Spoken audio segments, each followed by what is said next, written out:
There are 92,000 miles of rivers and streams in Minnesota. If 40% are impaired, that's nearly 37,000 miles of polluted rivers and streams. Farm runoff from nearby fields is muddying the river, coating its rocky bottom with a thick layer of sticky muck. This river is so polluted, the Minnesota Pollution Control Agency considers it too dirty to safely swim and fish. Plants and soil naturally cleanse pollutants from water, so that by the time it recharges into the groundwater aquifers, the water's essentially clean. Dozens of ditches empty into the river. When the Minnesota enters the Mississippi, it leaves a plume of muddy water.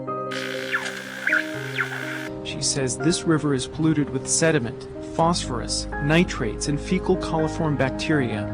The pollution comes from failing septic systems, leaking livestock feedlots, and urban runoff. Rain gardens could be part of the solution. Agricultural runoff is the single largest source of water pollution in the nation's rivers and streams.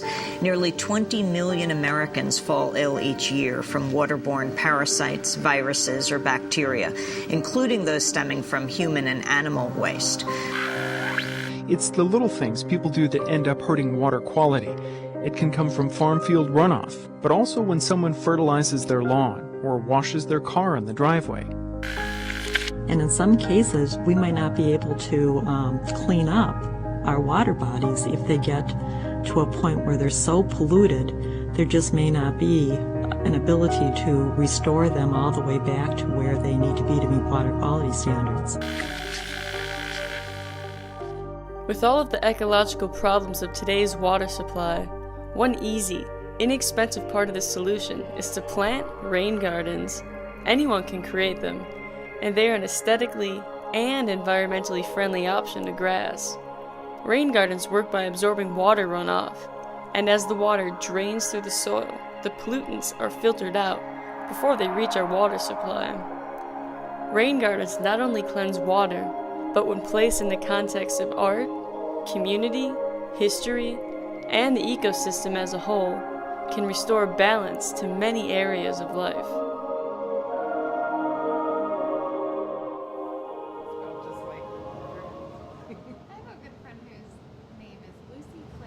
I'm Christine Baumler. I'm an environmental artist, and I also teach in the Department of Art at the University of Minnesota. I facilitated the artistic collaboration on the Eastside Gateway Rain Garden project. The Rain Garden is located in St. Paul, Minnesota, at the entrance to the Bruce Vento Regional Trail.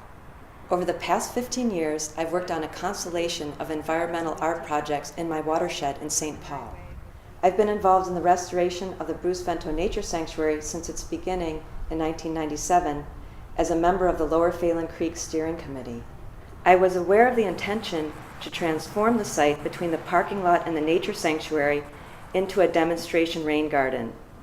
The idea was to introduce people to the concept of rain gardens and to inspire them to create one in their own backyard. With the dedication of a number of partners, we were able to transform the site into an environmental and aesthetically pleasing project which will impact water quality in the watershed adjacent to the Mississippi. During the spring semester of 2007, I taught a class called Art and Social Engagement. And each one of our students was able to choose an area of personal interest for them that had some type of public or political engagement with the outside world, preferably maybe something outside of what's the normal area that we view the arts to be involved in. I wanted to work on something that was ecological, something that possibly maybe had to do with the river, and I was lucky enough to work with Christine on a project that she started that's a rain garden in St. Paul. The Eastside Gateway Rain Garden incubated and grew from discussions we had in class and the contacts we made within the community. With the help of the City of St. Paul Parks and Recreation Department, the Lower Phalen Creek Project, the Community Design Center, and 4 art students who remained on the project once the class was finished, Anna, Toby, Jamie, and Laura, the rain garden wouldn't have been possible. The purpose of the rain garden is to detoxify the waters of the Mississippi River. It is a sort of ecological and aesthetic solution to treating rainwater runoff. The water that comes off an asphalt parking lot or street or sidewalk drains into the landscape and eventually drains into the Mississippi River. The thing that drew me to the rain garden was the combination of both the ecological and the aesthetic goals that it had. The site, when we first went, it was a very industrial site. There was rubble everywhere and gravel, and it was really noisy. There's a freeway overpass, and then underneath is a train, and there's a big billboard. And so it was a very industrial, urban, kind of gritty looking site. From the beginning, we were in contact with ecologist Amy Middleton from the Lower Phelan Creek Project to work as the technical overseer and plant designer.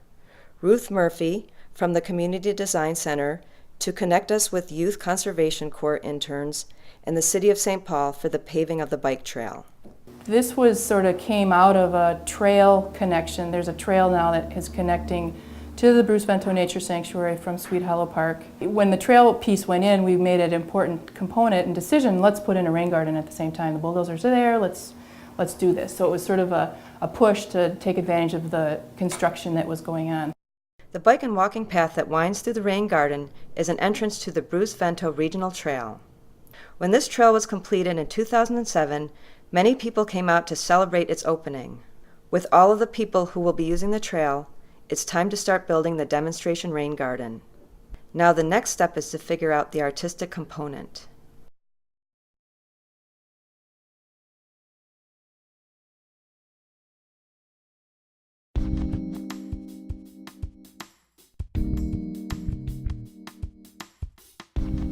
And we've been working to add also an art element, maybe a fine art element, to the landscape.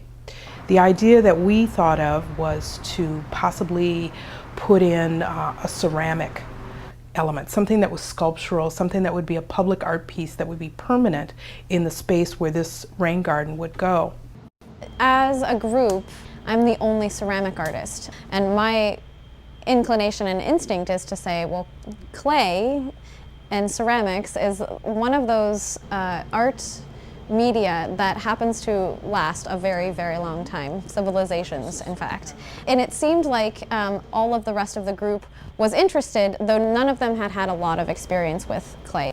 Originally, we'd come up with brainstorming some ideas for the rain garden, maybe a sundial, maybe a sculpture of some kind. We wanted people to interact with the space, and we wanted the space itself to reflect in some way what was happening at the rain garden, which in this case was a transformation of water. And finally we came up with thinking about making a pathway that's literally an image that's very similar to the way the river meanders through the Twin Cities. This pathway would meander through the rain garden.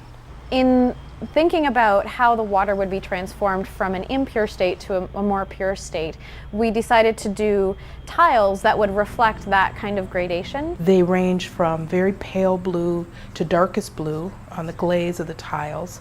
And we made these tiles with the Eastside Conservation Corps. The Eastside Conservation Corps is part of the Community Design Center, which is an organization in St. Paul that hires teenagers for environmental restoration and beautification projects. They are all from the east side of St. Paul, all the young people are. They either live here or go to school here. They are at the ages of 14 to 18. Most of them are young Hmong interns. The Eastside Conservation Corps are the interns who will be doing most of the planting of the rain garden. But before the planting can begin, the ceramic tiles for the pathway need to be made. We asked them to think about the rain garden and the work that they do as conservation workers and how that space and their work might be reflected on a tile. They cut it out into organic shapes. There's some ovals, some circles, some that are triangular or square, and then they were allowed to write whatever they wanted. They were encouraged to be as creative as possible, to put their own ideas into these tiles and become a permanent part of a landscape that their work is reshaping.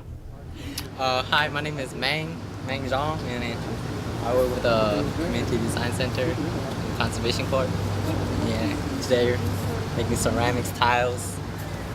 Mine is look beyond present. I basically just thought about my shoe print and I am making it right now.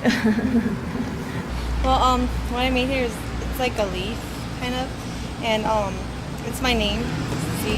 My name is C. and plus I wanted people to like see what's happening, and I want them to like change and try to help the river.